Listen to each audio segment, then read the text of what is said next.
సామ్యుయేలు మొదటి పుస్తకం 30వ అధ్యాయం 6వ వాక్యం నుండి చదవండి. దావీదు మిక్కిలి దుఃఖపడెను, మరియు తమ తమ కుమారులను బట్టియు కుమార్తెలను బట్టియు జనులందరికీ ప్రాణము విసికినందున రాళ్ళు రువ్వి దావీదును చంపుదము రండని వారు చెప్పుకొనగా, దావీదు తన దేవుడైన యెహోవాను బట్టి ధైర్యము తెచ్చుకొనెను. చాలండి ప్రియులారా, దావీదు జీవితంలో మనకు కనబడేది ఏంటంటే భయంకరంగా తరమబడుతూ ఉంటాడు. తన జీవితకాలంలో ప్రశాంతంగా ఉన్న దినాలు తక్కువ, దేవుని చేత శత్రువు చేత తరమబడుతున్న దినాలు ఎక్కువ, చాలా ఎక్కువ కనబడతాయి. హల్లెలూయా. అర్థమవుతున్న ప్రియులారా, దావీదు బాగా బాధపడి ఇబ్బంది పడి కష్టపడి భయంకరంగా శత్రువు చేత తరమబడుతూ ఉంటాడు. భయంకరంగా శత్రువు తరుముతూ ఉంటాడు. దానికి కారణాలు ఏమైనా ఉన్నాయా అంటే ఏమీ లేవు. అతను భక్తి చేయడమే కారణం, పరిశుద్ధంగా ఉండడమే కారణం, యథార్థంగా ఉండడమే కారణం, నీతిగా బ్రతకడమే కారణం. ఒకవేళ మన మీదకి నిందలు వస్తున్నాయి, మనల్ని నిందిస్తున్నారు, రకరకాలుగా మాట్లాడుతున్నారంటే ఎదవేసాలు వేసి నిందలు వస్తే వేరు, నిజంగా భక్తిగా ఉండి నిందలు వస్తే వేరు. చాలామంది పిచ్చి పిచ్చి ఆశలు వేసి కూడా నా మీద నిందలు వచ్చేస్తున్నాయి, నన్ను అనేస్తున్నారు అని లోకంలో చాలామంది మాట్లాడుతూ ఉంటారు.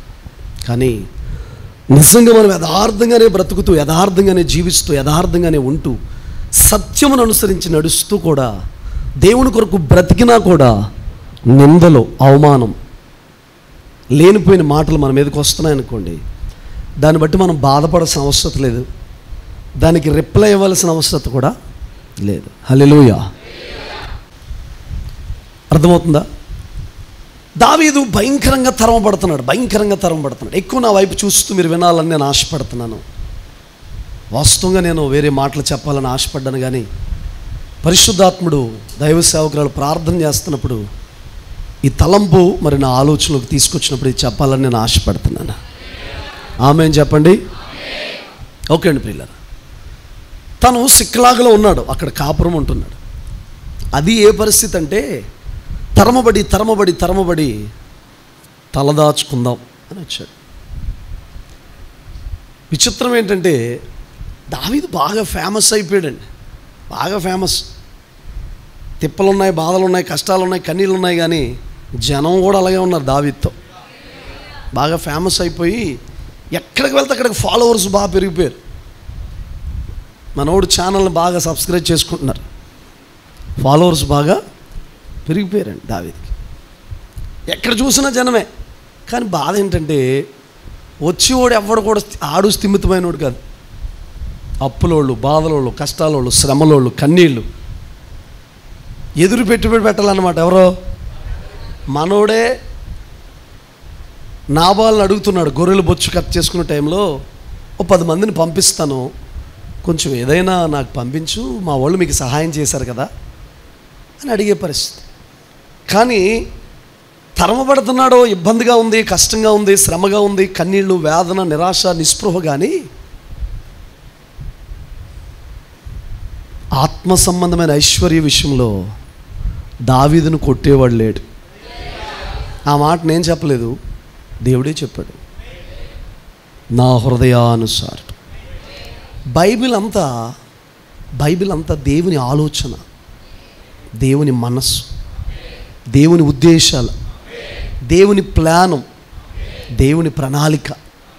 ఇంకా నీకు చెప్పాలంటే మన కొరకు దేవుడు రాసిచ్చిన లవ్ లెటర్, ప్రేమలేఖ ఏంటంతా ఇది. అలాంటి ఆలోచన, ఉద్దేశం అంతా కూడా దావీదు నెరవేరుస్తున్నాడు. ఎందుకంటే బాగా బైబిల్ చదువుతాడు.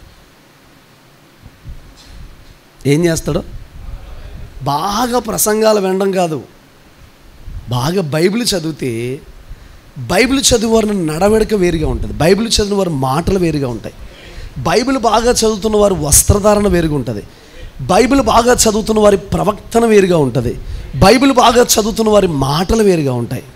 ఒక మాట చెప్పనా, వాష్ చేసేస్తుందండి బైబిల్ మొత్తం, కడిగేస్తుంది. బైబిల్ చదవకపోతే మనం ఎవరి ద్వారా కొన్ని విషయాలు తెలుసుకోవాలి. బైబిల్ చదవడం వేరు, ప్రసంగం వినడం వేరు, వాక్యాన్ని వివరించడం వేరు, వాక్యం బయట వినడం వేరు. వీటన్నిటికీ చాలా వ్యత్యాసం ఉంది. బైబిల్ క్లాసెస్ వేరు, బైబిల్ చరిత్ర వేరు, బైబిల్ వ్యాఖ్యానం వేరు అండి, రేమా వేరు, ప్రత్యక్షత వేరు, ఇవన్నీ కూడా వేరు. అన్నీ ఒకటి కాదు. వాక్యము వేరు, వాక్యంలోంచి ప్రత్యక్షత వేరు, బైబిల్ క్లాసెస్ వేరు, బైబిల్ చరిత్ర వేరు. థియాలజికల్గా లోపలగా ఉన్న విషయాలు, దానికి సంబంధించిన విషయాలు బయలుపరచడం వేరు. మనం ఏదో చిన్న వాక్యాన్ని విని, చిన్న మాటలు విని నాకు బైబిల్ అంతా తెలుసు, వాక్యాలన్నీ తెలుసు అండి, నేను చాలా ప్రసంగాలు వింటున్నాను అని అనుకుంటే అమాయకులందరికీ లీడర్లాగా ఉంటాం మనం. అయ్యగారు మొన్న ఒక మాట చెప్పారు సింపుల్గా మీకు అర్థమయ్యేలాగా. ఏమనంటే, కొరింథీ సంఘం అంట ఏ వర్తమానాలు పడితే ఆ వర్తమానాలు విని ఆ వర్తమానం వినడం కాకుండా పాటించేసేవారంట. విచిత్రం చెప్పనా, వాళ్ళ పాస్టర్ గారు చెప్పేది పాటించారంట. ఎక్కడన్నా బయట విన్న వర్తమానం విని దాన్ని ఏం చేస్తారో. హల్లెలూయా. ఇంకొకటి ఉందండి, ఇప్పుడు ఇంకొక పోయేకాలం ఏంటంటే, ఎవరికి సంబంధించిన ముక్కలు రెడీగా ఉంటాయి. నా ప్రసంగంలోంచి కానీ ఎవరైనా ప్రసంగాలు రెడీగా ఉంటాయి. ఎందుకు? స్టేటస్లు పెడతాకి, ఎవరికి సంబంధించిన ముక్కలు. విషయం చెప్పనా, మన హృదయంలో వేదన వచ్చినప్పుడు స్టేటస్ పెట్టడం కాదు, ప్రార్థన చేయమని వాక్యం చెప్పింది. నువ్వు వాక్యానికి విరుద్ధంగా నడిచావని కాదు, చిన్నదైనా పెద్దదైనా పెడితే పెట్టు. ఎవరికైనా 10 మందికి ఉపయోగకరమైన మాటలు పెట్టు, 10 మందికి దీవెనకరంగా ఉండే మాటలు పెట్టు. ఎవరైనా ఆ స్టేటస్ చూసినా, ఆ వాక్యం చూసినా ఏదో ఒకటి నేర్చుకోవాలి అనిపించాలి తప్ప స్టేటస్లో నీ హృదయం కనబడకూడదు. అది ఏం కనబడకూడదు? పెట్టు. టెక్నాలజీ ఇచ్చాడు కదా దేవుడు. 150 మొక్కలు తీసుకొచ్చేసి అందరికి సంబంధించిన ప్రసంగాలు ఉంటాయి.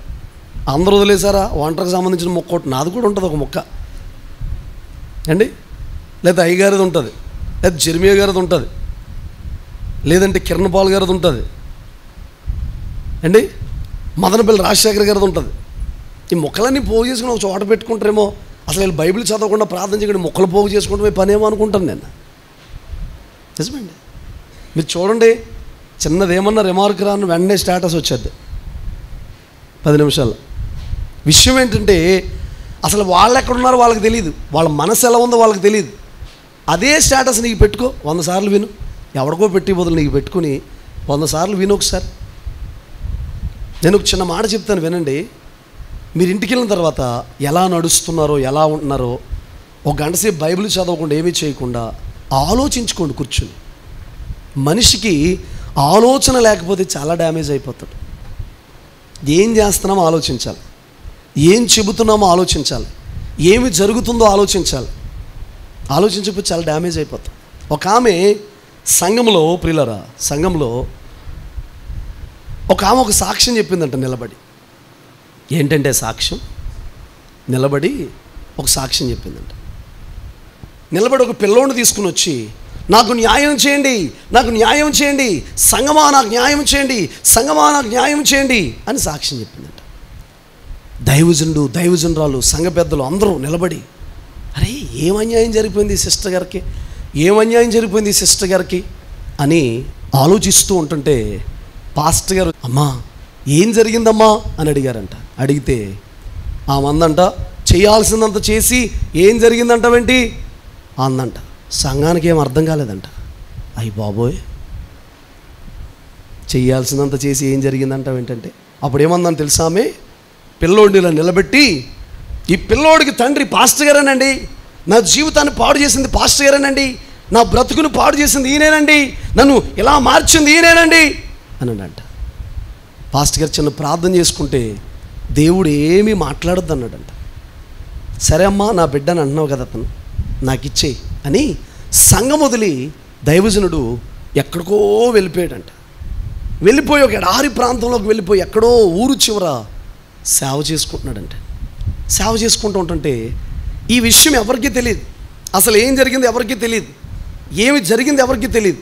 దైవజనుడు అయితే నాకు పుట్టిన పిల్లోడే అంటున్నావు కదా, తీసుకుని వెళ్ళిపోతానంటే పాస్టమ్మ గారు కూడా విభ్రాంతికి గురయ్యారంట. అమ్మో అని చెప్పి ఆమెకేం చెప్పలేదంట. వెళ్ళిపోయాడంట ప్రియులారా. వెళ్ళిపోతే కొద్ది రోజులకి ఒక చోట సేవ చేస్తున్నాడు. సేవ చేస్తూ ఉంటుంటే అలా బయట ఆరు బయట మధ్యాహ్నం పూట అలా కూర్చుని ఉన్నాడంట. కూర్చుని ఉంటే ప్రియులారా, ఒక ఆమె అడుక్కుంటా వచ్చి ఒక కర్ర పట్టుకుని చినిగిపోయిన బట్టలు వేసుకుని భయంకరమైన పరిస్థితి అడుక్కుంటా వచ్చి ఒక రూపాయి బాబు అని అడిగితే ఈ ముక్కు అంత కూడా లేదంట ఆమెకి. ముక్కు కుష్టి వ్యాధి వచ్చి చేతులు కాళ్ళు ఇలా వంగిపోయి అంట. ఈ ముక్కేమో తినేసిందంట కుష్టి వ్యాధి, కన్నం పడిపోయిందంట. ఆమెను గుర్తుపట్టలేని పరిస్థితిలో ఉందంట. ఉంటే ఒక రూపాయి ఎంతో దైవజనులు ఇచ్చి కొంచెం భోజనం పెట్టిస్తే తినలేని పరిస్థితి, చేతులు కూడా బెండ్ అయిపోయినాయి, తినలేని పరిస్థితి. ఆమె అన్నం తిన్న తర్వాత ఏడుస్తా దైవజనుడితో అంటుందంట, నన్ను ఎవరో గుర్తుపట్టారా అందంట. నన్ను ఎవరో గుర్తుపట్టారా మీరు అందంట. అమ్మ నువ్వెవరో నాకు గుర్తు రావట్లేదమ్మా. అయ్యా ఆ రోజు సంఘంలో నిలబడి ఈ కుర్రోడు పుట్టడానికి కారణం మీరే నేను సాక్ష్యం చెప్పాను కదా, నేనేనయ్యా. మరి ఏంటమ్మా నీ పరిస్థితి ఎలా మారిపోయింది? అయ్యా మీరు ఏ తప్పు చేయలేదని నాకు తెలుసు, మీకు తెలుసు. కొంతమంది వ్యక్తులు పరిచర్ని పాడు చేయడానికి, పరిచర్ని నాశనం చేయడానికి, పరిచర్య మీద చెడ్డగా ప్రచారం చేయడానికి కొంతమంది నన్ను ప్రేరేపించి ఇలా సాక్ష్యం చెప్పమన్నారయ్యా. ఆ ప్రేరణకు లొంగిపోయి, ఆలోచనకు లొంగిపోయి నేను సాక్ష్యం చెప్పానయ్యా, నన్ను క్షమించండి అయ్యా. ఇప్పుడు కుష్టు వ్యాధి వచ్చేసింది, చేతులు కాళ్ళు బెండ్ అయిపోయినాయి, భయంకరమైన పరిస్థితి వచ్చేసింది, నష్టమైంది. దైవజనుడు నిర్దోషని, దైవజనుడు ఏ తప్పు చేయలేదని దేవుడికి తెలుసు, ఆయనకు కూడా తెలుసు. ఆయన నిలబడి 10 నిమిషాల్లో ఓ 10 మందిని పోగు చేసుకుని సాక్ష్యం చెప్పలేడా? మొత్తం సంఘంలో దైవజనుడు పక్షంగా నిలబడి ఒక 10 మంది కూడా ఉండరంటరా? చెప్పండి. Praise the lord. నేనేమంటానంటే ప్రతి పరిస్థితిని కాలము నిర్ణయిస్తుంది, ప్రతి పరిస్థితిని దేవుడు నిర్ణయిస్తాడో. మనం చెబుతున్న మాటలైనా, చేస్తున్న పనులైనా, ఏదైనా ఎవరు నిర్ణయిస్తారో? ఇప్పుడు దావీదు భయంకరంగా తరమబడుతున్నాడు. నన్ను క్షమించయ్యా అని పాస్టర్ గారు కాళ్ళు పట్టుకుని ఏడుస్తుంది. ఒక మాట చెప్పనా, జరగాల్సింది జరిగిన తర్వాత నీ దైవజుడికి క్షమిస్తే ఏంటి, క్షమించకపోతే ఏంటి? నువ్వు ఎవరికి కౌంటర్లు పెడుతున్నావు, ఎవరికి స్టేటస్లు పెడుతున్నావు, ఎవరిని చెడ్డగా మాట్లాడుతున్నావు, ఎవరికి నీకు దైవజనుడికి చెప్పేసి అంత స్థాయి ఉందా? సేవ అంటే నీకేమైనా తెలుసు? అసలు అర్థమైందా? ఏం తెలుసు నీకు సేవ అంటే, పరిచర్య అంటే? వచ్చేసి 4 మాటలు పాడేయడం, ఏదో చిన్నగా చేసేసి వెళ్ళిపోవడం, అదేనా పరిచర్య అంటే? సేవ అనుభవాలు తెలుసా? ఒక దైవజనుడు ఒక పరిచర్య నిలబెట్టడానికి ఎన్ని కష్టాలు పడతాడో, ఎలాంటి పరిస్థితుల్లో ఉంటాడో తెలుసా? ఈ బలిపీఠాన్ని టేక్ ఇట్ ఈజీగా తీసుకోకండి, తేలిగ్గా తీసుకోకండి, ఎటకారంగా తీసుకోకండి, వేళాకోళంగా తీసుకోకండి. ఎవ్వరు కూడా నీకు ఒక సమయం దొరుకుతుందంటే, ఒక 2 నిమిషాలు నీకు ఇస్తున్నాడంటే అది కృపగా భావించు, ధన్యతగా భావించు.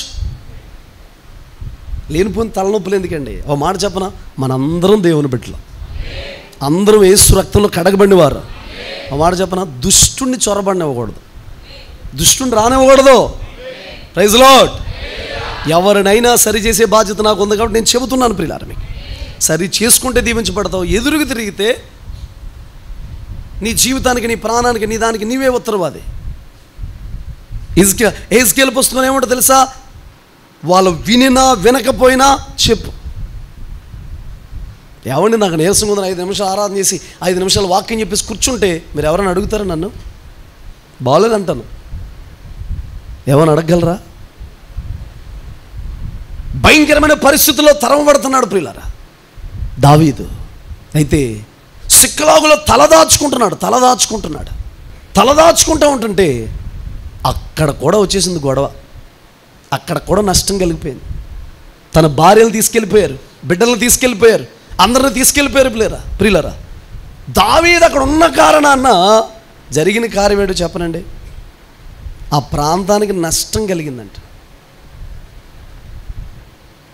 అని వాళ్ళు అనుకుంటున్నారు. దావీదు భార్యల్ని, దావీదు బిడ్డలనే కాకుండా వారి బిడ్డలను కూడా, ఊర్లో ఉన్న వారిని కూడా తీసుకెళ్ళిపోయాడు. హల్లెలూయా, గట్టిగా చెప్పండి. తీసుకెళ్ళిపోతే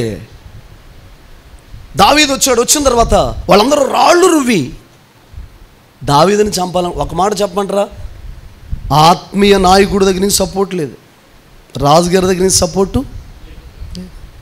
ఊర్లో వాళ్ళు ఏమైనా అందరూ కలిసి మనందరం కలిసి వెళ్దాంలే యుద్ధానికి, అందరూ కలిసి వెళ్ళి పోట్లాడదాంలే, అందరూ వెళ్దాంలే, దావీదు మేము మీతో ఉన్నాం అని చెబుతారేమో అనుకుంటే వాళ్ళు ఏమో ఏకంగా రాళ్ళు రువ్వేస్తున్నారు.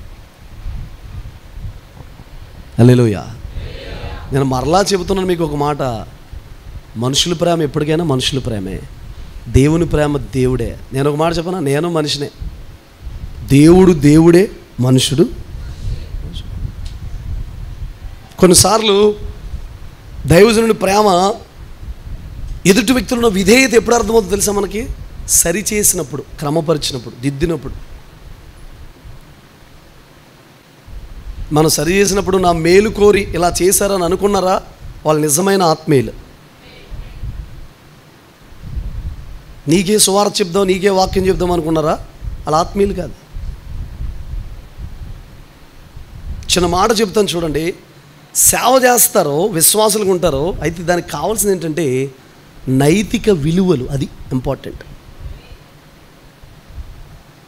నైతిక విలువలు ఇంపార్టెంట్. చిన్న మాట మీకు చెబుతాను, దావీదు దగ్గరికి సౌలు వచ్చాడు.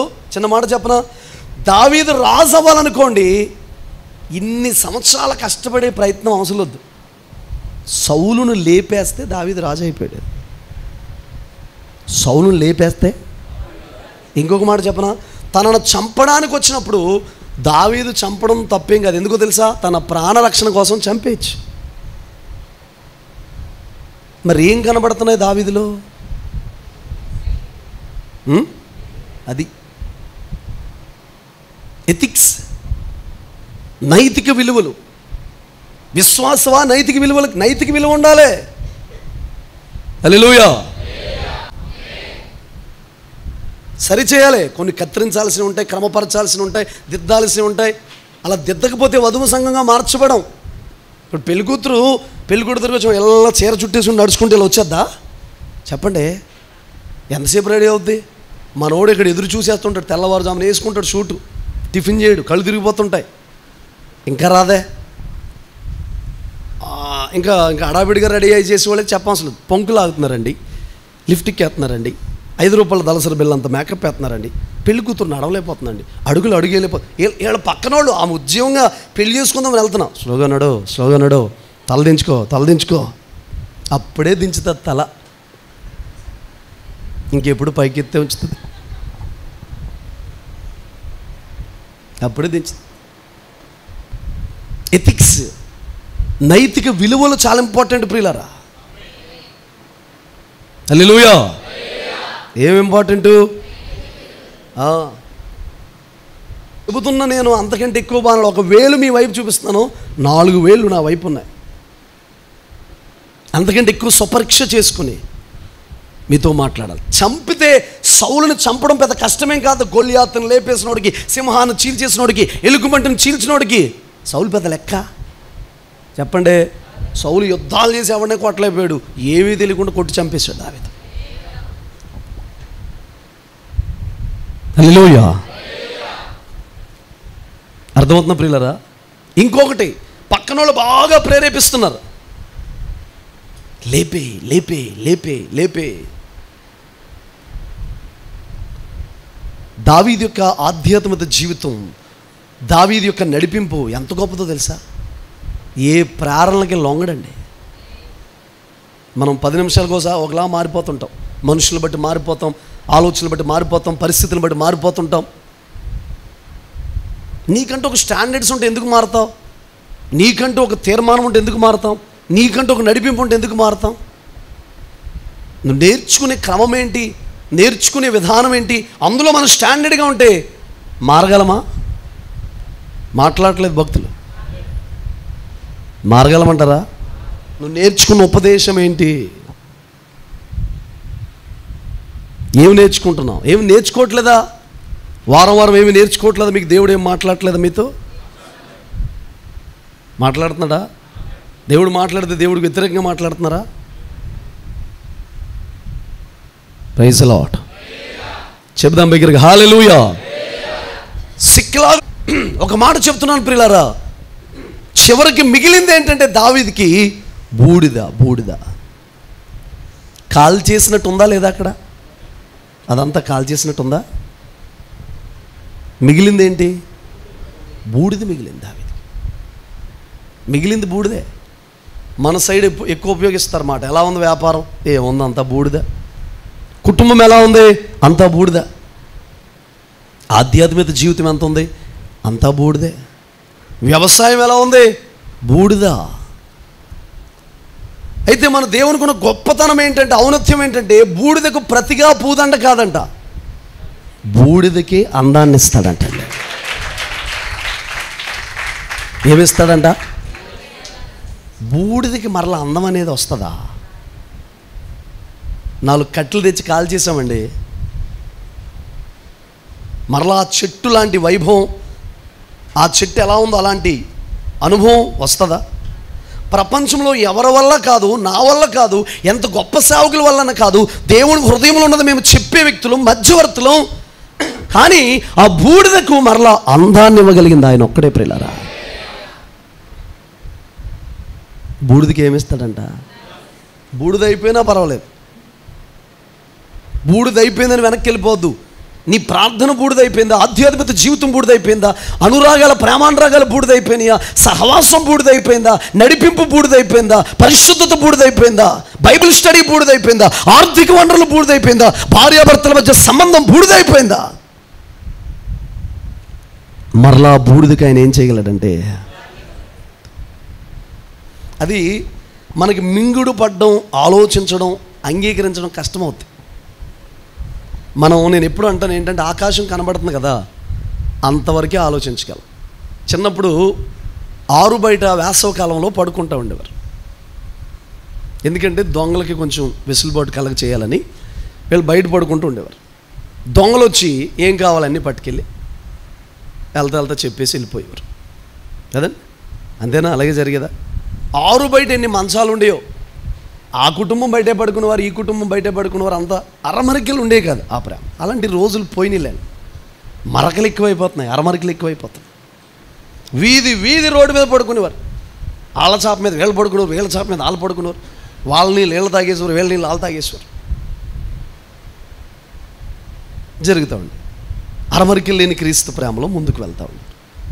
అయితే మీరు గమనిస్తే ప్రియులారా, అలా పడుకుని ఏమీ తెలియకుండా, అదిగో చందమామ, అదిగో అందులో ముసలమామ ఉంది, పిడకలేస్తుంది, కారు వస్తుంది, అటు ఇటు చెట్లు ఉన్నాయి, మధ్యలో కాలం ఉంది. ఈడు చంద్రమండలం మీదకి వెళ్ళి వచ్చినట్టు వివరించేసేవాడు. ఎక్కడుండి? నీకు ఎంతవరకు తెలుసు అంటే, నీ ఊహకి, నీ మానవాతీతానికి, మీ ఆలోచనకి, మేధస్సుకి కనబడింది ఏదో దాన్ని ఎక్స్ప్లెయిన్ చేస్తున్నాం. కానీ మనకి అందం దాన్ని మనం ఏం చేయలేం. దేవుని ఆలోచనలు మనకు అందవు, దేవుని ఊహలు మనకు అందవు. అంతగా ఆయనతో మమేకమైపోతే తప్ప. ఇంత గొప్ప గొప్ప పత్రికలు రాసి ఈ రోజుకి వాటిని ధ్యానించడానికి కష్టం, వివరించడానికి కష్టం, ఎక్స్ప్లెయిన్ చేయడానికి కష్టం, వర్ణించడానికి కష్టం. పౌలయ్య గారు అంటారు, నాలో ఒక నియమం ఉంది, పాప నియమం. నేను ఏది చేయకూడదు అనుకున్నా అది చేసేస్తున్నాను, ఏది మాట్లాడకూడదు అది మాట్లాడేస్తున్నాను అండి. ఈ వచనాలు కొంతమందికి సపోర్ట్గా ఉంటాయి. పౌలయ్య గారే ఏ చేయకూడదు అది చేశారు కదా, ఏం మాట్లాడేశారు కదా, అందుకే నేను అలా మాట్లాడేసి చేయకూడదు చేశాను. నీకు బలహీనంగా ఉన్న రెఫరెన్స్ అని నీకే ఎత్తికేసుకో మొత్తం. నేను అలా చేశాను, మీరు కూడా అలా ఉండండి అన్నాడా? ఇట్టి నియమం నుండి నన్ను ఎవరు విడిపిస్తారు? Praise the lord. చెప్పండి గట్టిగా అంటున్నాడు ఆయన. విషయం చెప్తున్నాను వినండి ప్రియులారా, మీరు గమనిస్తే బూడిదైపోయింది, బూడిదలో కూర్చున్నాడు దావీదు. బూడిదలో కూర్చునే ముందు దేవుని బట్టి ధైర్యం తెచ్చుకున్నాడు. ఒకడు ఈరోజు పరిస్థితి అంతా బూడిద, పరిచర్య బూడిదగా ఉండొచ్చు, కుటుంబం బూడిదగా ఉండొచ్చు, అంతా బూడిదైపోయినట్టు కనబడొచ్చు. అలాగే ఉంచి బూడిదకు ప్రతిగా పూదండి ఎవడంట, బూడిదకే అందాన్ని ఇస్తాడంట. ఇంగ్లీష్లో కరెక్ట్ ఎక్స్ప్లెనేషన్, కరెక్ట్ అయిన వివరణ అలాగే ఉందంట. బూడిదకు ప్రతిగా పూదండ కాదంట, బూడిదకే అందాన్ని ఇస్తాడంట. ఆ మాట మీరు ఇంగ్లీష్లో చూడండి. Praise the lord. ఇచ్చే దేవుడు, బూడిద అయిపోయిన దానికి అందాన్ని ఇచ్చే దేవుడు. బూడిదకి అందం వస్తుందా? వస్తుంది. ఈ సందర్భంలో ఒక మాట మీరు చదవాలి. యోబు గ్రంథం 14వ అధ్యాయం 7, 8, 9 వాక్యాలు చదవండి. వృక్షము నరకబడిన ఎడల అది తిరిగి చిగుర్చుననియు దానికి లేత కొమ్ములు వేయుననియు నమ్మకము కలదు. దాని వేరు భూమిలో పాతదైపోయినను దాని అడుగు మొద్దు మంటిలో చీకిపోయినను నీటి వాసన మాత్రము చేత అది చిగుర్చును. Praise the lord. చెప్పండి గట్టిగా హల్లెలూయా. ప్రియులారా, మీరు గమనిస్తే ఒక మాటని, చెట్టు నరికిన తర్వాత దాంట్లోంచి ఏమొస్తుంది? చిగురు వస్తుంది. చెట్టు నరికేశాక ఆటోమేటిక్గా మొద్దు అనేది ఉంటే చిగురు వస్తుంది. దేవునికి ఉన్న గొప్పతనం ఏంటో తెలుసా? దాని వేరు లోపల పాతదైపోయి అది చీకిపోయి అసలు కాండం అనేది లేకుండా, వేరు అనేది లేకుండా, పచ్చదనం అనేది లేకుండా చిగురేస్తుంది అనే ఆలోచన లేకుండా వేరంతా చీకిపోయిన తర్వాత అంట వింటారా, దానికి నీటి వాసన తగిలితే మరలా చిగురు వచ్చేస్తుందంట. రూతమ్మ అనే చీకిపోయిన చెట్టుకి, చీకిపోయిన మొద్దుకి, వేరు పాత అయిపోయిన చెట్టుకి యెహోవా దేవుడు అనే నీటి వాసన తగిలింది. ప్రియులారా, ఆ దేవుడు నీటి వాసన తగిలి, నీ దేవుడే, నీ జనమే, నువ్వెక్కడ చనిపోతావు? నేను అక్కడ. ఒక ఆమెమో సమృద్ధిగా ఉండి భార్యని బిడ్డలను తీసుకుని అక్కడికి వెళ్ళి మోయాబు వెళ్ళి మోడైపోయి వచ్చింది. ఒక ఆమెమో మోడైపోయి వచ్చి మొద్దు పాతదైపోయి చీకిపోయి, ప్రియులారా ఏం జరిగిందో తెలుసండి? కొత్త చిగురులు పుట్టుకొచ్చింది. మళ్ళా వచ్చిన చిగురు ఎలాంటి చిగురు అంటే వాక్యం అనే చిగురు, యేసు అనే చిగురు ఆ వంశంలోంచి వచ్చిందంట. అబ్రహామా, నీకు ఒక్కగానొక్కడైన కుమారుణ్ణి నువ్వు ప్రేమించే ఇస్సాకు నాకు బలిగా అర్పించు. పనోళ్ళు ఉన్నారు. అబ్రహాం పిల్లవాడిని కూడా తీసుకుని వెళ్తున్నాడు. వెళుతూ అంటాడు, నేను ఈ కుర్రోడు మేము వెళ్ళి యెహోవాకు మ్రొక్కి మేము తిరిగి వస్తాం అంటాడు. హలో, యెహోవాకు మ్రొక్కి అక్కడ రాయిపోవచ్చు. అబ్రహాం గారి యొక్క మన తండ్రి కదా ఆయన యొక్క హృదయ భావన ఏంటో తెలుసా? బూడిదైపోతే, నా కుర్రోడు బూడిదైపోతే, ఒకవేళ బూడిదైపోతే, కాలిపోతే, బలిగా అర్పించేస్తే ఆ బూడిదైపోయిన దాంట్లోంచి కూడా ఇస్సాకును మరలా నాకు ఇవ్వగలిగిన సమర్థుడు. మరి కాదా? బూడిదైపోయిన దాంట్లోంచి అందమైన ఇస్సాకు వస్తున్నాడంటే బూడిదకి అందం ఇచ్చినట్టు కదా. చెప్పండి, బూడిదైపోయిన దాంట్లోంచి అందమైన ఇస్సాకు వస్తున్నాడంటే నా మాటలు మీరు జాగ్రత్తగా ఫాలో అవుతూ అటు ఇటు తిరగకుండా ఉండి పట్టుకుంటేనే ఆ రేమా ఓడు వెనకాల ఉన్న మాటలు మీకు అర్థమవుతాయి. అటు ఇటు దిక్కులు చూస్తే ఇలా విన్నారనుకో తెలియదు మీకు ఆ లోతైన విషయాలు. బూడిదైపోయిన దాంట్లోంచి మరలా అందమైన ఇస్సాకు అంటేనే నవ్వు అంటండి. మీరు చూడండి, ఎంత డుక్కుమొఖం కూడా ఆయన నవ్వితే అందంగా ఉంటాడు. ఎంత అందగాడైనా సీరియస్గా ఉంటే కోడిగుడ్డు అట్ట కొట్టి ముఖం మీద వేస్తే ఆమ్లెట్ అయిపోద్దేమో అనిపిస్తుంది. బాబా, కోడిగుడ్డే ఆమ్లెట్ అయిపోతే మనల్ని కూడా ఆమ్లెట్ చేస్తాడు ఏదో ఒక రోజు. ఎందుకు వచ్చిన గొడవ అని సహవాసం చేయరు. కోపిష్టోడితే ఎవరు సహవాసం? ఒక్కొక్కరికి అడుగడిగిన కోపమే. తుమ్మితే కోపం, దొగ్గితే కోపం, మాట్లాడితే కోపం, మాట్లాడకపోతే కోపం, పాటిస్తే కోపం, పాట ఇవ్వకపోతే కోపం, ఎక్కువసేపు చెబితే కోపం, చెప్పకపోతే కోపం, ఆరాధన చేస్తే కోపం, చేయకపోతే కోపం, మాట్లాడితే కోపం, మాట్లాడకపోతే కోపం. ఒంటి నిండు నరాల్లో నిండిపోయింది ఏంటి? కోపం. హల్లెలూయా. అర్థమవుతుందా ప్రియులారా? గమనించండి, బూడిదైపోతే యెహోవాను బట్టి ధైర్యం తెచ్చుకున్నాడంట. దేవుని బిడ్డలారా, నేను చెబుతున్నాను, నీ పరిస్థితి బూడిదే, నీ ధైర్యం యెహోవాయే. నీ పరిస్థితి బూడిదే, నీ ధైర్యము దేవుడే. నీ పరిస్థితి బూడిదే, నీ ఆరోగ్యము బూడిదే. కొన్నిసార్లు ఆరోగ్యం బూడిదైపోతుంటుంది. నువ్వులు మోసేటట్టుగా, సేవకు ఉపయోగపడేటట్టుగా ఉండు. నేను చెబుతున్న మోస్తుంది నువ్వు డేవిడ్ ఫ్రాన్సిస్ అని కాదు, సిలువ వేయబడి సమాధి చేయబడి తిరిగి లేపబడిన పునరుద్ధానుడైన యేసయ్య దేహం కొరకు నువ్వు ప్రయాసపడుతున్నావు. ఇప్పుడు మోషే కోపపడితే ఎవరి మీద కోపపడ్డాడో? సంఘం మీద. నేను చెప్పనా, ఆ సంఘం ఎవరు? సంఘాన్ని ముక్కలు చేస్తున్నావు, డివైడ్ చేస్తున్నావు, రకరకాలుగా మాట్లాడుతున్నావు, సంఘం కోసం తేడాగా మాట్లాడుతున్నావు, దైవజనుడి కోసం తేడాగా మాట్లాడుతున్నావు అంటే దేవుని శరీరానికి నువ్వు వ్యతిరేకంగా మాట్లాడుతున్నావు. దేవుని శరీరం ఏమో తింటున్నావు, తినేమో ఆయనకి వ్యతిరేకంగా మాట్లాడుతున్నావు. ఎంత విచిత్రంగా చూడండి. ఆయన శరీరము రక్తమేమో లోపలికి వెళ్తుంది, సంఘానికి ఎలా మాట్లాడుతున్నావు? వద్దు, నీకు క్షేమం కాదు దేవుని బిడ్డ. శరీరం అంటే ఆయన శరీరం, ఆయన అంటే వాక్యం. నడిపింపుకి విరుద్ధమే అది. హల్లెలూయా. ఏమి చేసే దేవుడు ఆయన? బూడిదకి ఏమిచ్చే దేవుడు? బూడిదకి ఏమిచ్చే దేవుడు అంటే, సరే ఎఫోదు తెమ్మన్నాడంట దావీదు. ఒక మాట చెప్పనా, బూడిదైపోయిన పరిస్థితులు ఏదో ఉన్న బట్టలతో వెళ్ళిపోయి కంగారు పడి అక్కడ ప్రార్థన చేసేచ్చుగా. ఎఫోదు ఎందుకు? ఎఫోదు కోసం చిన్న వివరణ ఇచ్చి ఎందుకు అది వేసుకున్నాడో కూడా చిన్న మాట మీకు చెబుతాను. ఎఫోదు వాస్తవంగా యాజకుడే, ప్రధాన యాజకుడు వేసుకోవాలి. ఎవరు పడితే వాళ్ళు ధరించకూడదు. ఉజ్జియా గర్వించి రౌద్రుడై ధూపం వేయడానికి వెళ్ళిపోయాడంట. నేను చిన్న మాట చెప్పనా, వినండి.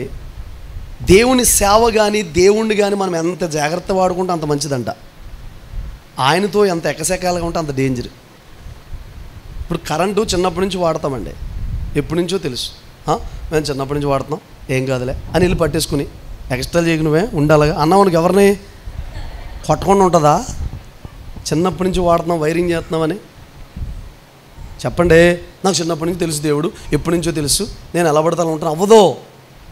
మందసం పడిపోతుంటే పట్టుకున్నది ఎవరో? ఉజ్జా. ఇక్కడ దోపార్తేసింది ఎవరో? ఉజ్జియా. ఈ రెండు ఒకటి అనుకుంటారని మీకు క్లారిటీ ఇస్తున్నా. మందసం అంటే దేవుడు. చిన్న మాట చెప్తాను, అదే మందసం ప్రియులారా మనోడు పట్టుకుంటే చచ్చిపోయాడు. అదే మందసాన్ని ఒబేదేదోము ఇంట్లో తెచ్చుకుంటే పట్టుకుంటే చచ్చిపోయాడు, పెట్టుకుంటే దీవించబడ్డాడో. నేనేమంటానంటే ఇక్కడికి వచ్చాక మందసం మారిపోయిందా? కొద్దిగా ఏమన్నా ఫ్యాన్ ఇలాగా కొంచెం స్పీడ్ తగ్గించినట్టు మందసానికి ఏమైనా పవర్ తగ్గించారా? చెప్పనా? మనిషిలో తేడా. అదే దేవుడు నీ ఇంటికి వస్తాడో నువ్వు దీవించబడతా, అదే దేవుడు ఇంకొకరి ఇంటికి వెళ్తాడో వాళ్ళు దీవించబడరు. ఎందుకు దీవించబడరు అంటే వాళ్ళు రిసీవ్ చేసుకోవడం ఉంటుంది. అవునా? పడిపోతుంది కదా. ఇప్పుడు ఒక చిన్న మాట చెప్తానండి, చిన్న మాట, సందర్భం వచ్చింది కదా. ఈ పోడి ఇలా పడిపోతుందండి నుంచి, పడిపోతుంటే ఎవరు వచ్చి పడిపోతుంది కదా అని పట్టుకున్నా. పడిపోతుంది కదా అని పట్టుకుంటే పట్టుకున్నోడు చచ్చిపోయాడు. అసలు పట్టుకున్నోళ్ళు బాగానే ఉన్నారు. మీకేమనిపిస్తుంది?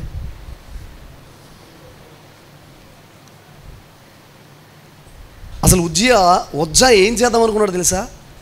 దేవుని పరుగును కాపాడదాం అనుకున్నాడు, మందసాన్ని కాపాడదాం అనుకున్నాడు, పడిపోతున్న దాన్ని పట్టుకుందాం అనుకున్నాడు. తప్ప అక్కడ ఏముంది? ఆయన చేసిన పాపము ద్వారా చచ్చిపోయాడంట. పడిపోతున్న ఈ పోడియమును పట్టుకోవడం తప్ప, పడిపోతున్న మందసాన్ని పట్టుకోవడం తప్ప. మీరు ఎదిగిన వాళ్ళు కదా, ఆలోచిస్తారని నేను అలా అడుగుతున్నాను. తప్ప చెప్పట్లేదు మీరు. మరి ఎందుకు చచ్చిపోయాడు? దాని మీద సమాగ్రహంగా నేను 2 మందసం పార్ట్ 1 పార్ట్ 2 అని 2 ప్రసంగాలు ఉన్న యూట్యూబ్లో మీకు చెప్పాను కూడా ఒకసారి. ఒబేదేదోము ఇంటి కోసం. ఎంతమంది గుర్తుంది? ఒబేదేదోము గృహం కోసం. ఇలాగే ఎత్తకండి, పూర్తిగా ఎత్తండి. ఎత్తితే సగం శుద్ధి, ఒంటికి దరిద్రం అంటాడు. పూర్తిగా ఎత్తండి ఇలా చేతులు. ఎంతమంది విన్నారు? శబ్దించే. అయోగ్యముగా మందసాన్ని ఏం చేశాడు? నేను చేసేస్తాను, నేను నిలబడిపోతాను. ఒక మాట చెప్పమంటారా? ఇప్పుడు ప్రత్యక్ష గుడారంలో గుడారాన్ని కహాతీయులు మోసారు కదా. ఒకవేళ గెర్షోనీయులు వాళ్ళు కూడా భుజాల మీద మోస్తానంటే దేవుడు ఇస్తాడా? కహాతీయులకి ఇచ్చాడు. ఇంకొక మాట చెప్పను, నీకు అర్థం విషయాలు చెప్పను. అందరు భుజం మీద దేవుడు ఎక్కడంట? ఎక్కునోడు కుదురుగా మోసుకెళ్ళాలి. నువ్వు ఎక్కకుండా ఎక్కాలి, నేను సేవ చేస్తాను, నేను ఎక్కేయాలి దేవుడు అంటే అవదో. అందరి భుజం మీద ఎక్కాడా అని ఎంత ధన్యుడో అంత జాగ్రత్తగా మోసుకెళ్ళాలి. అందుకే పిలుపున్నోళ్ళు, సేవ పిలుపున్నోళ్ళు ఒకవేళ సేవలోకి రాకపోతే, ఒకవేళ సేవ పిలుపుని కూడా ఆటో తోలుకుంటే ఆటోలోకి వచ్చేద్దంటండి సేవ. ఎక్కడుంటే అక్కడికి వచ్చేది. వాళ్ళలోకి వెళ్ళిపోలేదు సేవ. చెప్పండి. మనోడు ప్రాణం ఆగి ఉంది. అందులో బుక్ చేసుకున్న వాళ్ళకి బెర్త్ బుక్ అవ్వలేదు, కానీ ఈయనకి మాత్రం వాడ అమర భాగానికి వెళ్ళి ఒకవేళ వాడ బద్దలు కొట్టాలి, చంపాలంటే ఎక్కడ కొడతాడో? కింద నుంచే కదా. ఫస్ట్ ఎవరు చనిపోతారో? మీకు అర్థమైందా? కరెంట్ ఎంత జాగ్రత్తగా వాడుకుంటే ఎంత బాగుంటుందో, లేకపోతే అంత ప్రమాదం. దేవుడు కూడా అంతే, నీకు అన్ని విషయాల్లో సహకరిస్తాడు, అన్ని విషయాల్లో మేలు చేస్తాడు. జాగ్రత్తగా ఆయన వాడుకోవాలి, జాగ్రత్తగా వాడుకోవడం రావాలి. తిక్క పనులు చేస్తే దేవుడు ఊరుకోడు. దాని తాలూకా శిక్ష వస్తుంది. ఏది విత్తుకుంటామో దాన్ని ఏం చేస్తాం? కోస్తాం. హల్లెలూయా. మరి నోటుకు వచ్చిన మాటలు మనకు తోచినట్టుగానే కూడదు. ఎఫోదు తెమ్మన్నాడో ఇప్పుడు చెబుతాను. ఎఫోదు దావీదు ధరించిన ఎందుకు దేవుడు ఏ శిక్ష వేయలేదు? చెప్పాను మీకు. బాహ్యమునకు యూదుడైన వాడు యూదుడు కాదు, అంతరంగంలో యూదుడైన వాడే. అంటే బాహ్యమునకు దావీదు ఎవరంటే యూదుడు, కానీ అంతరంగంలో దావీదు ఎవరంటే లేవి. సేవ పట్ల ఆశ అంట. లేవీడంట దావీదు. సేవ పట్ల ఆశ, సేవ పట్ల తీవ్రత, సేవ పట్ల తృష్ణ, సేవ పట్ల ఆ విషయాన్ని దేవుడే నా సేవకుడైన దావీదు ఏమన్నాడండి? నా సేవకుడైన దావీదు. Praise the lord. సరే, ఇప్పుడు ఎఫోదు ఎందుకు ధరించాడు ఈ బూడిదైన పరిస్థితుల్లో? వస్త్రము దేనికి గుర్తు? రక్షణ వస్త్రం, స్తుతి వస్త్రం, ఉల్లాస వస్త్రం, నీతి వస్త్రం, పెండ్లి వస్త్రం. ఎలాంటి బూడిదైపోయిన పరిస్థితుల్లో కూడా, ఎలాంటి శ్రమ కలిగిన పరిస్థితుల్లో కూడా మన వస్త్రాన్ని మనం ఏం చేయకూడదు? చాలాసార్లు వస్త్రాలు వదిలేస్తాం. రక్షణ డిస్టర్బ్ అవ్వకూడదు, నీ స్తుతి ఆరాధన డిస్టర్బ్ అవ్వకూడదు, నీ స్తుతి వస్త్రం డిస్టర్బ్ అవ్వకూడదు, పెండ్లి వస్త్రం డిస్టర్బ్ అవ్వకూడదు.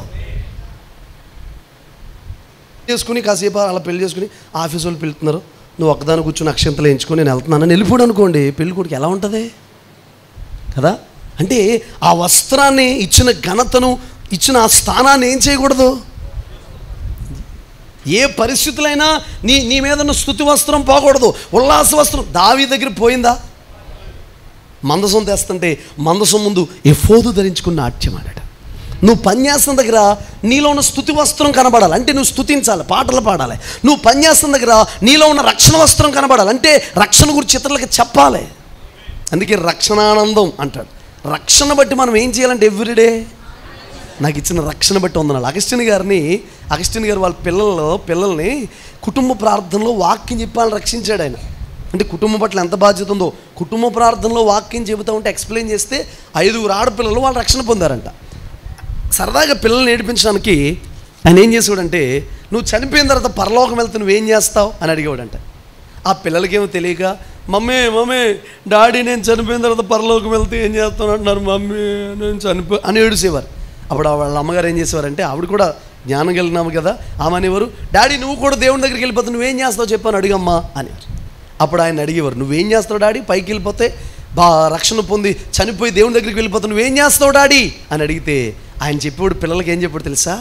నాకింత రక్షణ ఇచ్చినందుకు వందనాలని చెప్పి పరలోకం వెళ్ళిన తర్వాత దేవుడిని నొసట మీద ముద్దు పెట్టేసుకుని, గాయాలు ముద్దు పెట్టేసుకుని, ఎవరో నన్ను దోతలో 24 పెద్దలు ఎవరు ఆపుతున్నా కూడా దేవుడి దగ్గరికి వెళ్ళిపోయి నేను ముద్దు పెట్టేసుకుంటాను, ఇంత గొప్ప రక్షణ ఇచ్చినందుకు స్తోత్రం అని చెప్పి గట్టిగా ఆయన కౌగిలించేసుకుంటాను అనేదంట. మరి నాకు ఇలా చెప్పాలని ముందే తెలియదు డాడీ అని ఇప్పుడన్నా చెప్పైతే అనేవారంట. Praise the Lord. నీ ఒంటి మీద ఉన్న స్తుతి వస్త్రం, రక్షణ వస్త్రం, ఉల్లాస వస్త్రం ఎక్కడికి వెళ్ళినా ఏం చేయకూడదు?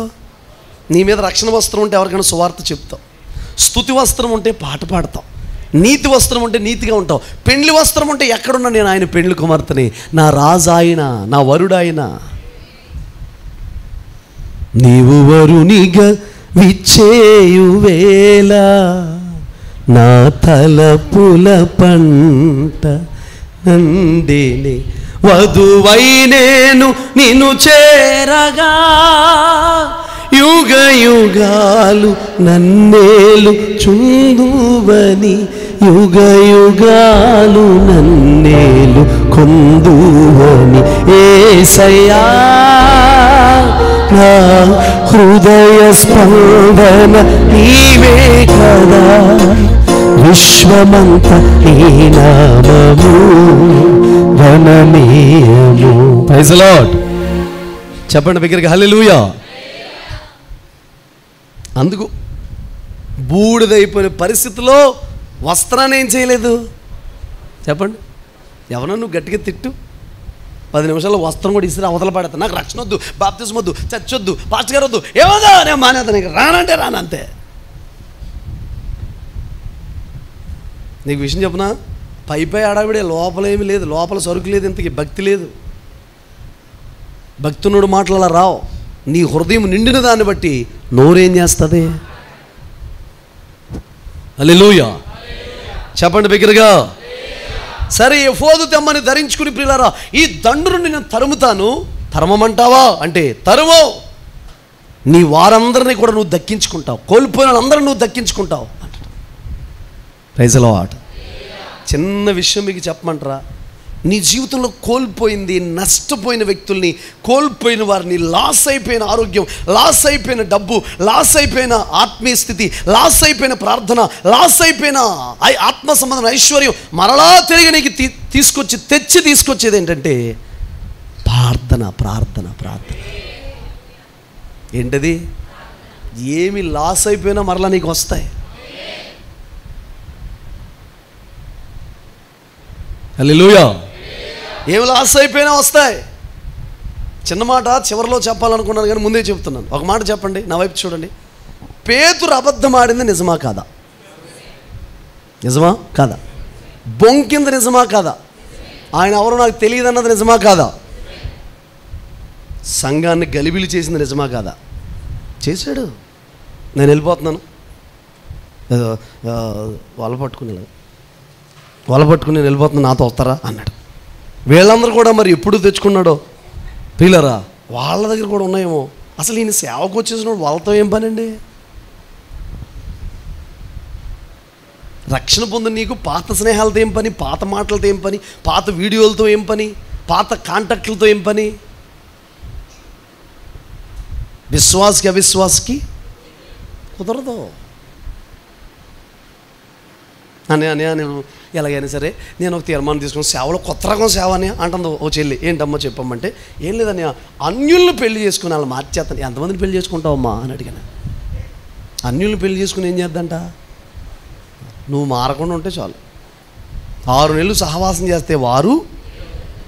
అలాంటి దృశ్యాలు ఎన్నో చూసాం నేను మరలా చెప్పను, ఖరీదైన మాట. 10 సార్లు పాపం చేసే వ్యక్తులతో మనం సహవాసం చేస్తే పాపము చెయ్యాలనే ప్రేరణ వస్తుంది. 10 సార్లు ప్రార్థన చేస్తున్న వ్యక్తులతో మనం ఉంటే ప్రార్థన చేయాలని అనిపిస్తుంది. నిష్ఠ కలిగిన వ్యక్తులతో ఉంటే నిష్ఠగా ఉండాలనిపిస్తుంది. కొండెములు చెప్పే వ్యక్తులతో, అబద్ధాలు మాట్లాడే వ్యక్తులతో, వాళ్ళతో వాళ్ళ కోసం చెప్పే వ్యక్తులతో, వ్యర్థమైన మాటలు మాట్లాడే వ్యక్తులతో మనం ఉంటే మన నోరు కూడా అలా మారిపోతుంది. లేదా నేను చాలా పవర్ఫుల్ అని, బాబాయ్ నేను చాలా లోతన్యా, వేరు లోపలికి వెళ్ళిపోని అని, నేను అసలు కదలనన్యా, మాకు తెలుసన్యా, చాలా చూసామన్నయ్య, అవదన్యా. నువ్వెవరితో, నీ స్నేహితుడు ఎవరో చెప్పు, నువ్వు ఎలాంటి వాడినో. ఒక సామెత ఉంది లోకంలో, కోల్పోయిన వారందరినీ కూడా నువ్వేం చేస్తావంటే దక్కించుకుంటావు. Praise the lord. సరే ముందుకు వెళ్ళిపోదాం. 18 చదివేయండి. ఇలాగున దావీదు అమాలేకీయులు దోచుకుని పోయిన దానంతటినీ తిరిగి తెచ్చుకొనెను, మరియు అతడు తన 2 భార్యలను రక్షించెను. అది 2 భార్యలు అన్నారన్నప్పుడు మళ్ళీ ఇద్దరిని చేసుకోమని అర్థం కాదు. అర్థమవుతుందా? హలో, అది పాత నిబంధన. క్రీస్తు పూర్వం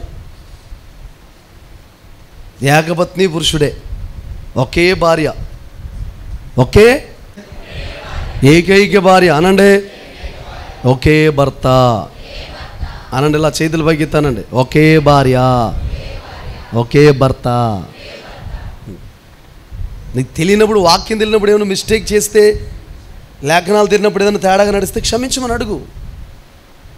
ప్రైజ్ ది లార్డ్. అర్థమవుతున్న ప్రియులారా, వినండి జాగ్రత్త. కోల్పోయిన వాళ్ళందరినీ కూడా తీసుకొచ్చాడు. అదే ఇందాక చెబుతూ ఆగాను నేను. పేతురు ప్రియులారా అబద్ధం ఆడింది కరెక్టా కాదా? బొంకింది కరెక్టా కాదా? తొందరపడింది కరెక్టా కాదా?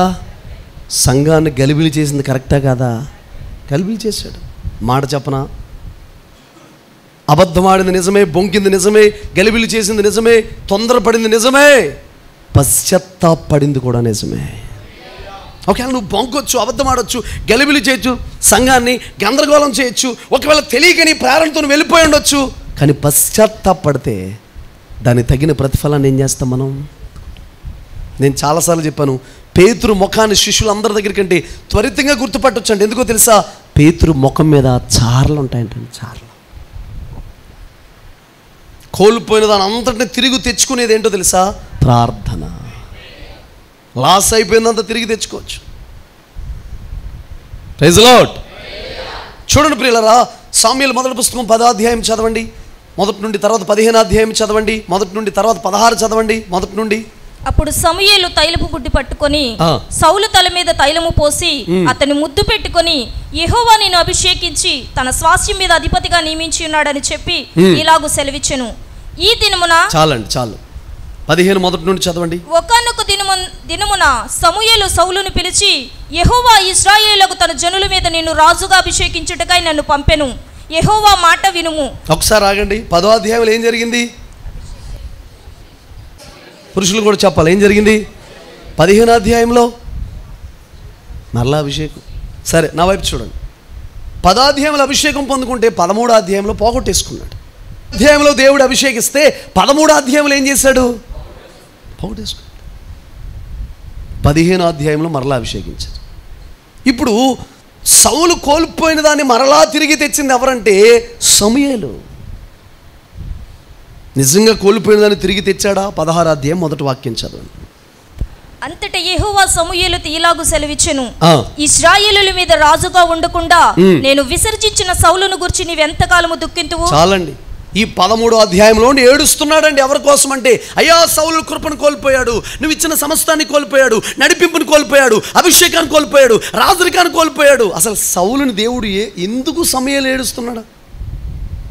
సౌలు తప్పించి ఇంక వేరే ఆప్షన్ లేదా? హలో, దైవజనుడు దుఃఖానికి కారణం ఏంటి?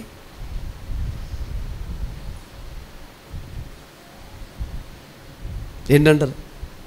ఇప్పుడు ఇలా అన్నాను, వసంత ఏం ఫీల్ అవ్వదులే. వసంత కోపగించి సంఘంలోంచి వెళ్ళిపోయింది అనుకోండి, మామూలు అవదలే, మామూలు చెప్తుంది, వెళ్ళిపోయింది అనుకోండి.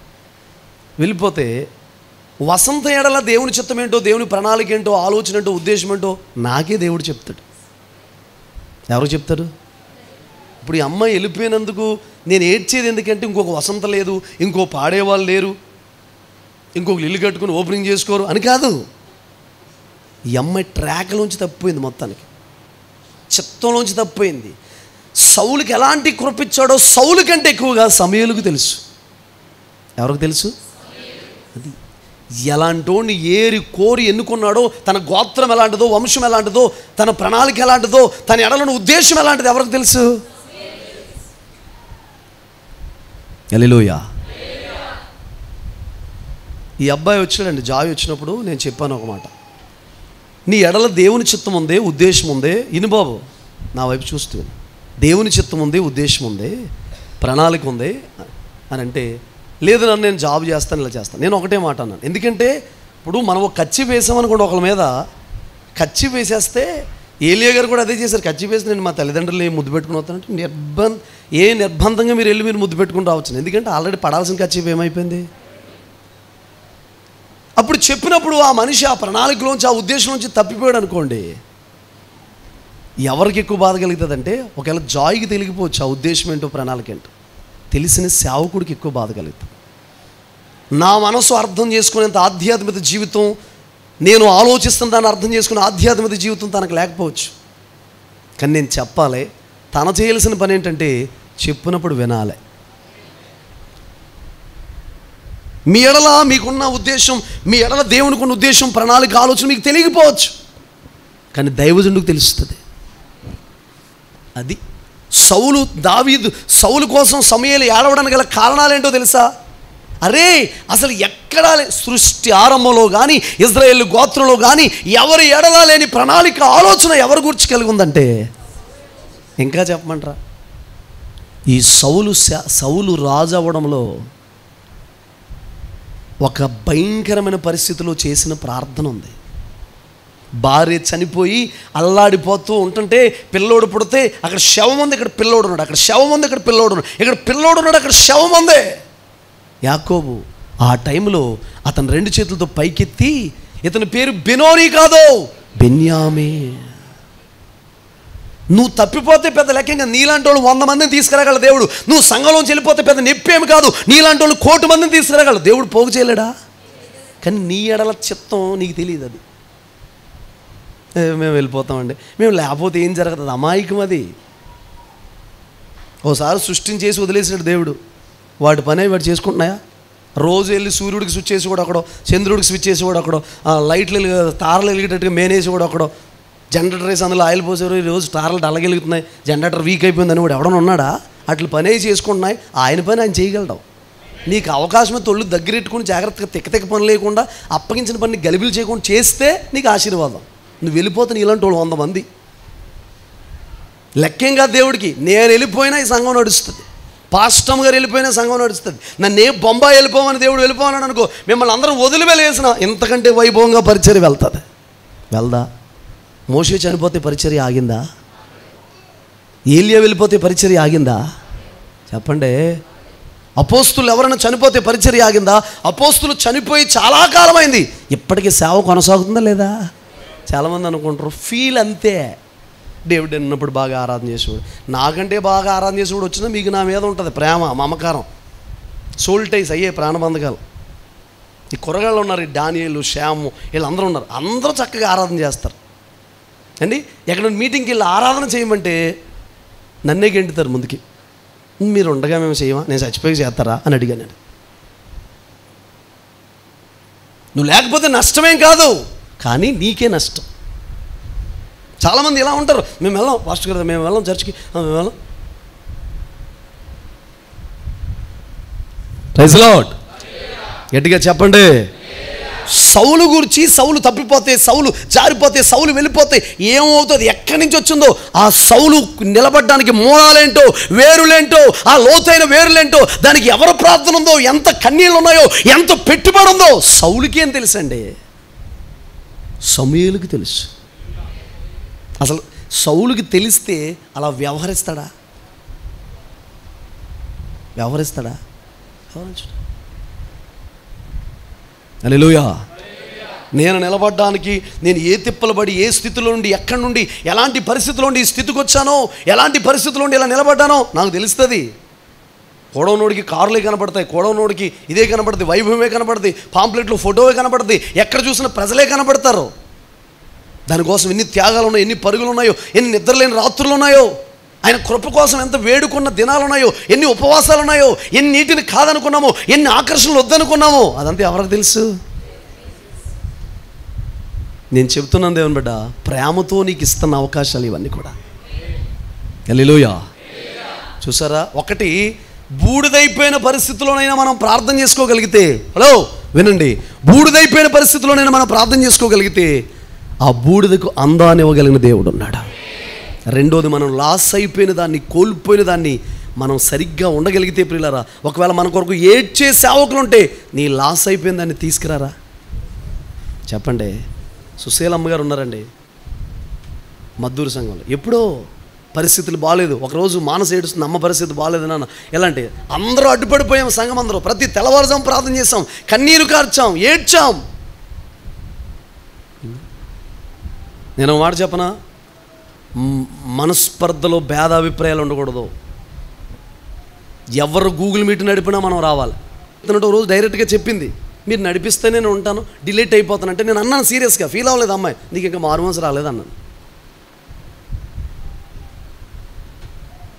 ఎవరు నిలబెట్టినా మనం ఏం చేయాలి? మరి నా పాటకి అలవాటు పడితే, నా ఆరాధనకి అలవాటు పడితే, నా ప్రసంగాలకి అలవాటు పడితే ఇంకెవరు తయారవద్దా? ఒక్కొక్కరు వస్తే ఒక్కొక్కలాగా వ్యవహరిస్తావా? అదే బిహేవియర్, ఏ గంటల దేవుడి దగ్గర కనిపెట్టి తీసుకొచ్చిన అదే వ్యవహారం అయితే ఎందుకండి ఫలాలు కనబడాలా దైవజనుడికి వద్దా? ఒక్కొక్కడు ఉంటే ఒక్కొక్కలా ఉంటే చిన్న విషయంలో నీకు ఏకీభవించే మనసు లేకపోతే ఏం మార్పు ఉందో నీకు అసలే?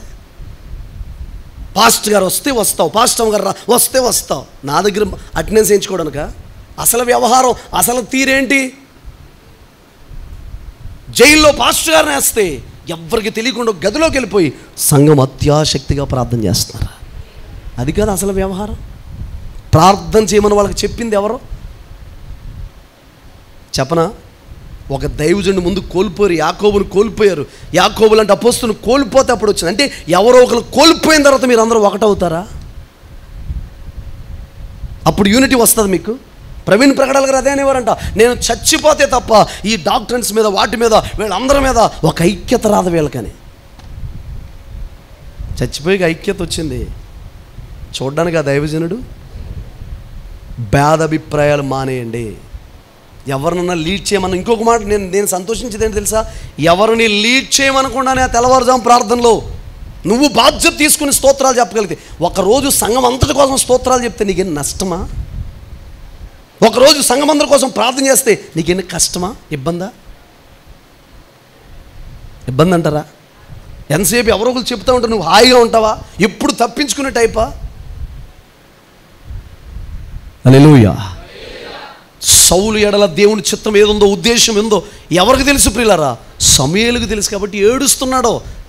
ఏడుస్తుంటే ఆ ఏడుపుకి దేవుడు అంటున్నాడో, ఎంతకాలం ఏడుస్తావయ్యా బాబు? నేను పక్కన పెట్టేసినోడి కోసం, నేను విసర్జించినోడి కోసం ఎంతకాలం ఏడుస్తావు అని. విషయం చెప్పనా? ఇంకా దావీదు సమూయేలు యొక్క ఏడుపు దేవుడు తట్టుకోలేక యెష్షై కుమారుడు ఒకడిని ఉన్నాడయ్యా, వెళ్ళి అభిషేకించి. ఒక మాట గమనించుతారా? హలో, ఒక మాట గమనించండి. కోల్పోయిన దాన్ని మరలా తీసుకొచ్చాడు 15వ అధ్యాయంలో. మరలా తేడా చేశాడుగా. ఇంకా నువ్వు ఇంకా ఏడు, నేను అతను కోల్పోయింది మరలా నీకు ఇచ్చేస్తాను అన్నాడా? కొన్నిసార్లు ఏడుస్తాడు నీ కోసం దైవజనుడు. నువ్వు కోల్పోయిన దాన్ని తీసుకొస్తాడు, కోల్పోయిన కృపను తీసుకొస్తాడు, కోల్పోయిన భక్తిని తీసుకొస్తాడు, కోల్పోయిన నడిపింపు తీసుకొస్తాడు. దేవుడే అంటాడు, ఇంక ఏడవకాడు కోసం వదిలే అంటాడు. మాట విండి. ఇంకా ఆ పరిస్థితి మన ఎవరి జీవితంలో? అనుక్షణం భయముతో మనం బ్రతకాలే. సరే, ఒకడు మొత్తం మీద పాస్టర్ గారి దగ్గరే ఉన్నాడు, కానీ ఎరువుగొడ్డలు ఉంది మనోడి దగ్గర. కొంతమంది చూడండి దైవజనుడితోటే ఉంటారు, దైవజనుడితోటి క్లోజ్గా ఉంటారు. మనోడు కాంటాక్ట్లే. గొడ్డలు ఎప్పుడో తెచ్చిపెట్టుకున్నాడు దగ్గర. నేను ఒక మాట చెప్పనా? దైవజనుని అనుసంధానములో జరగకుండా, దైవజనుడికి చెప్పకుండా చేసే ప్రతీది కూడా పాపమే, వ్యతిరేకత. అది దైవజనుడు లేని కేక్ కటింగ్లు కానీ, దైవజనుడు లేని ఫంక్షన్లు కానీ. గతంలో చెప్పాను నీకు, దుష్ట విందు గుర్తుందా మీకు? దేని నుండి వేరవ్వాలో. దైవజనుడు లేని కేక్ కటింగ్లు, దైవజనుడు లేని ఫంక్షన్లో, దైవజనుడు లేకుండా భోజనాలు, దైవజనుడు లేని నాకు పెట్టాలి నన్ను పిలవాలని కాదు. అసలు నీకు ఏదైనా జరిగితే, నీ పెళ్లి రోజు నువ్వు ఊళ్ళో 10 మందిని జ్ఞాపకం పిలుచుకుని భోజనాలు పెట్టుకుంటే ఏం లాభం? చర్చిలోకి వచ్చి ప్రార్థన చేయించుకోకుండా, దైవజనుడి దగ్గర రాకుండా. నిడదోలు మన సంఘంలో ఉన్న కూడా ఇంకా కొంతమంది చిత్రమైన ఉంటారు. ఫోన్లో చిన్న ప్రార్థన చేసేయండి పాస్టర్ గారు. ఇప్పుడు దైవజనుడిని కలవడానికి వెళ్తున్నారు గార్ధభావాలు పోయి. ఎవరో సౌలు దగ్గర పనుడు. అసలు సౌలుకి ఎలాంటి దేవుడు రాజుగా అనుకున్నాడు అంటే, దైవజనుడికి ఒక కానుక ఇవ్వాలని కూడా తెలియదండి మనోడికి. మరి వెళ్తున్నాం కదా, ఏంటి పరిస్థితి అంటే, నా దగ్గర ఉన్నాయిలే, వెండి ఉన్నాయిలే, నేను ఇస్తాను, తులమో ఎంతో మొత్తం మీద చెప్తాడు. నేను చెప్పనా? దైవజనుడు లేని కేక్ కటింగ్లు కానీ, దైవజనుడు లేని ఫంక్షన్లు కానీ, దైవజనుడు లేని కోటాలు కానీ, దైవజనుడు లేని మీటింగ్లు కానీ, దైవజనుడు చెప్పకుండా నువ్వు చేసావంటే క్రమం తప్పేసినట్టు, పోయినట్టే క్రమం, మిస్టేక్ జరిగిపోయినట్టే. కాంటాక్ట్లో మనోడు ఎప్పటి నుంచో పాస్ గారి దగ్గర ఉంటున్నాడు, కానీ ఎరువుగొడ్డలో తెచ్చిపెట్టుకున్నాడు. ఎప్పుడు వెళ్ళి తెచ్చాడు? బైబిల్ ట్రైనింగ్లోనే ఉన్నాడు, చర్చ్లోనే ఉన్నాడు, పాస్ గారి దగ్గరే ఉన్నాడు, కానీ ఎరువుగొడ్డలు ఉంది మనోడి దగ్గర. ఎరువుగొడ్డలే ఉందంటే ఆ కాలేజ్ దాటాడు, బయటికి వెళ్ళాడు, వాళ్ళతో సహవాసం చేశాడు, గొడ్డలు తెచ్చుకుని పెట్టుకున్నాడా లేదా?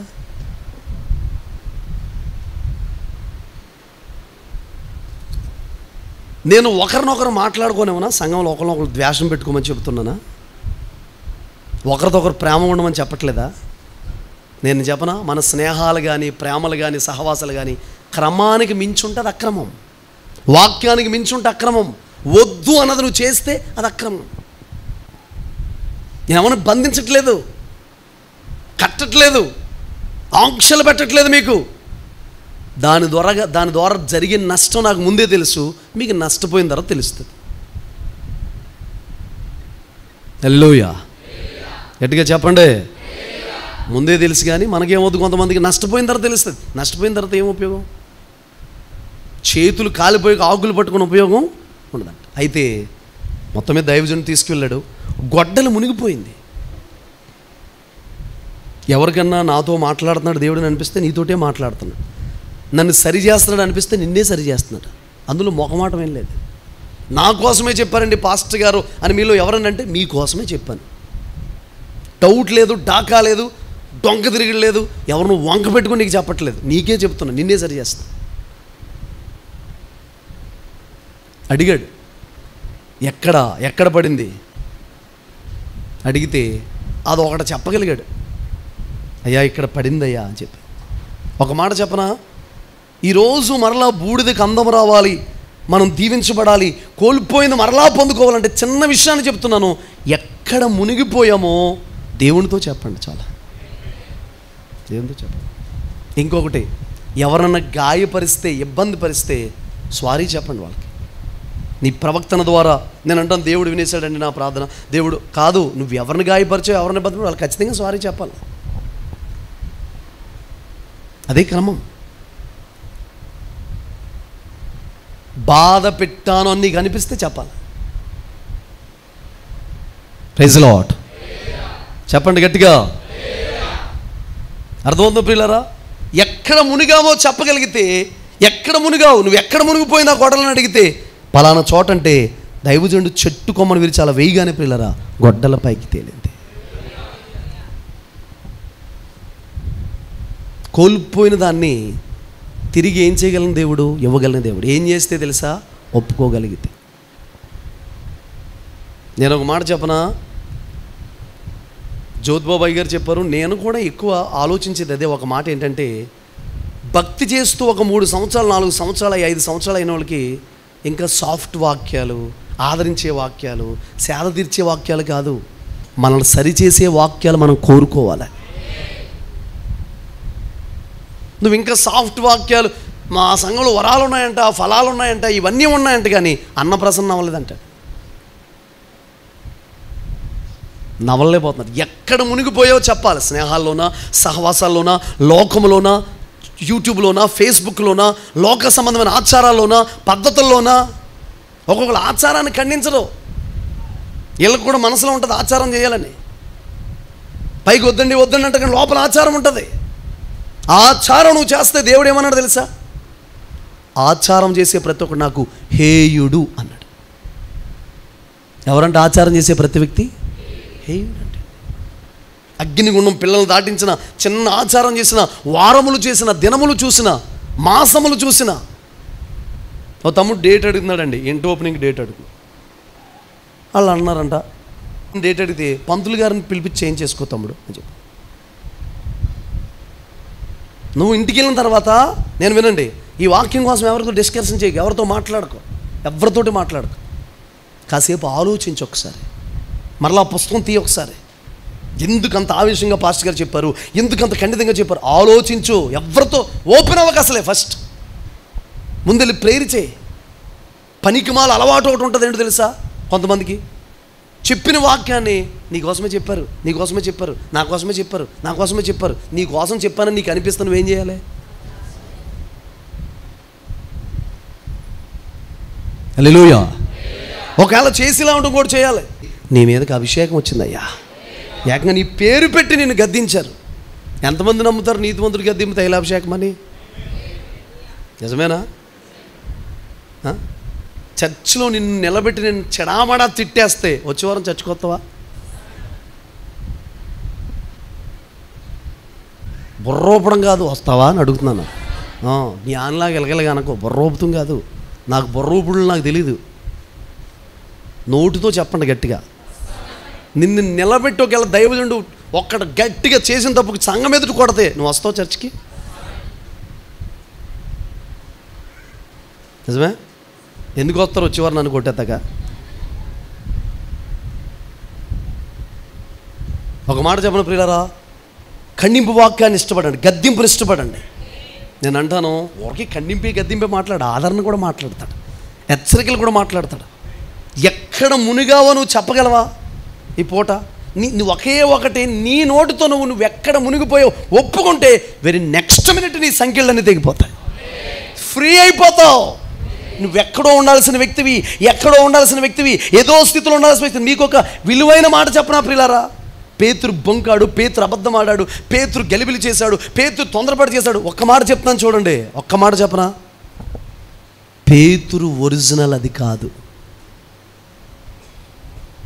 పేతురు ఒరిజినల్గా అబద్ధం ఆడే మనసా? పేతురు ఒరిజినల్గా ఎవరైనా గలిబిలి చేసే మనసా? పేతురు ఒరిజినల్గా ఏదో ఒకటి చేసేద్దాం అనే మనసా? ఒరిజినల్ అది కాదు.